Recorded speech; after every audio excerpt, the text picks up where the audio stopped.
नमस्कार दोस्तों। पूरे देश में इस वक्त यूजीसी के बिल को लेके माहौल गर्म है। जगह जगह विरोध हो रहा है और साथ ही आज 11 दिन बाद शंकराचार्य 11 दिन तक वो विरोध जताते रहे माघ मेले में स्नान के लिए, लेकिन आखिरकार उन्हें अनुमति नहीं मिली और आज वो बिना स्नान किए ही माघ मेले से वापस लौट गए। और इस बीच मुजफ्फरनगर में प्रदूषण के हालात को लेके जो अल्टीमेटम दिया गया था 1 महीने का पेपर मिलों को, वो अवधि भी अब पूरी होने जा रही है। और इस 1 महीने के बीच में मुजफ्फरनगर का जो AQI है वो पहुंच गया 600 के पार भी। तो क्या रणनीति होगी अब प्रदूषण से निपटने के लिए किसानों की, भारतीय किसान यूनियन की? इन्हीं सारे मुद्दों पर चर्चा करने के लिए हमारे साथ मौजूद है किसान नेता चौधरी राकेश टिकैत जी। तो चौधरी साहब, अभी हाल में प्रयागराज में आप लोगों का चिंतन शिविर लगा, क्या बड़े फैसले हुए? चूंकि ये भी आप लोगों ने ऐलान किया था कि हम लखनऊ भी कूच करेंगे अगर सरकार किसानों से बातचीत के लिए कदम आगे नहीं बढ़ाओगी तो। वहाँ संगठन पे ही चर्चा हुई कि संगठनों को कैसे बढ़ाया जाए, सरकारों को कैसे जो अपनी बात है वो बताई जाए। मेनली उन्हीं चीज़ों पर चर्चा हुई वहाँ पे। और लखनऊ कूच का अभी नहीं, अभी तो मीटिंगें हैं हमारी सब जगह, पूरे प्रदेश और पूरे देश भर में मीटिंग लगी हुई है। और फिर एक सुभाष पालेकर का 0 बजट खेती पे एक प्रोग्राम है, वो 5 दिन की एक सेमिनार रहेगी, तो वो भी सिसोली में है। 22 मार्च से और 25 मार्च की चलेगी। तो अभी तो उसमें लगे हुए हैं सब लोग। 1 महीने का समय आप लोगों ने दिया उद्योगपतियों को मुजफ्फरनगर में प्रदूषण की स्थिति में सुधार के लिए कि भाई अपनी चीजें सुधार लें। अब उद्योगपति 3 से 4 महीने का और समय मांग रहे हैं और इस बीच में मुजफ्फरनगर का जो AQI लेवल था वो 600 के भी पार चला गया। तो ऐसा लग रहा है कि जैसे जितना संभव सुधार का वायदा किया गया था किसानों से, क्षेत्र के लोगों से, उन वायदों पे उद्योगपति खरे नहीं उतर रहे हैं। तो 2 तारीख को इस बार क्या ऐलान आप लोग करने वाले? नहीं, अभी 2 तारीख आने दो, अधिकारियों को आके उनको बुलवाओ, गांव के लोग आएंगे, वे बताएंगे कि कुछ सुधार हुआ या नहीं हुआ, तो हम गांव के लोगों को वहीं पे ही जवाब देंगे। हाँ, मुझे उद्योगपति कह रहे हैं कि भाई 3 से 4 महीने और समय तो नहीं चाहिए। कहा भाई, आपको कहा हो तो आप दे दो टाइम, हमें तो कहा नहीं ना, हमारे पास में किसी का फोन आया। आप किसको कहा वो टाइम दे देगा? हमने 1 महीने का दिया था। 1 महीने में वहाँ की जो गांव की कमेटी है वो बताएगी कितना सुधार हुआ कितना नहीं हुआ, हम उसी के बाद में जवाब देंगे। अच्छा चौधरी साहब, माघ मेले में स्नान को लेकर शंकराचार्य जी गए, उनके साथ जो सारा घटनाक्रम हुआ आपकी भी जानकारी में है।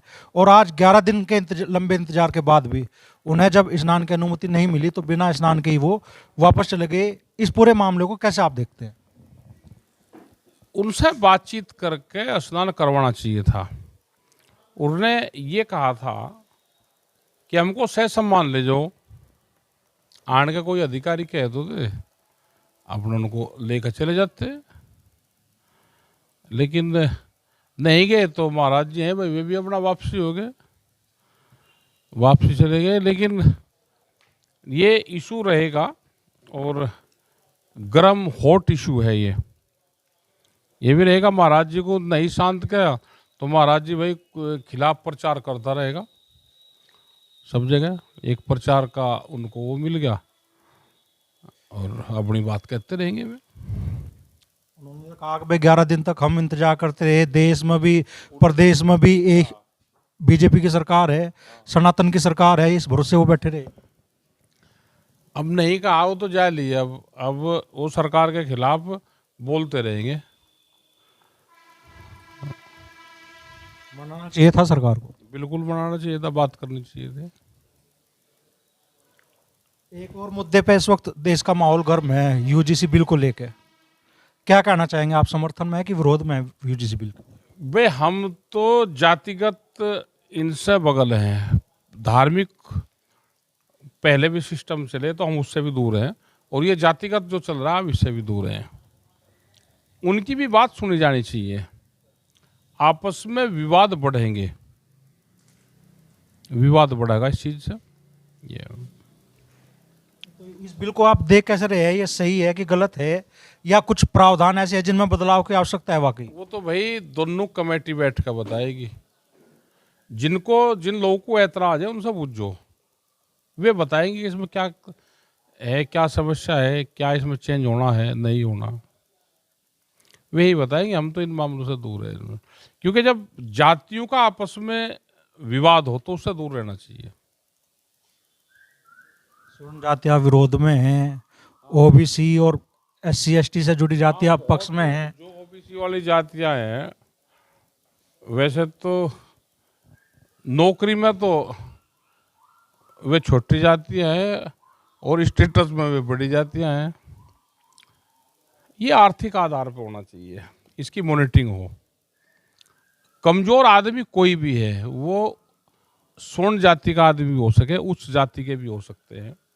जो कमजोर आदमी है उसकी मदद होनी चाहिए। जातिगत आधार पर नहीं, आर्थिक आधार पर चीजें होनी चाहिए। आर्थिक आधार पे हो, लेकिन जातिगत चल रही है ना देश में, तो भाई देश का राजा तो जातियों में बांट रहा, तो कौन क्या कर लगा। अब तो इसी में उलझम पुलझा रहेगा ये देश, आपस में लड़ेगा, एक दूसरे पर मुकदमे लिखवाएंगे, आपस में लड़ेंगे। इनसे संगठनों को, जो सामाजिक संगठनों को बड़ा नुकसान होगा। अब संगठन में तो सब लोग रहते हैं, लेकिन यहाँ पर जातियों की बात आवेगी तो दिमाग यहीं ज़्यादा लगा रहेगा, उनका कम जाएगा।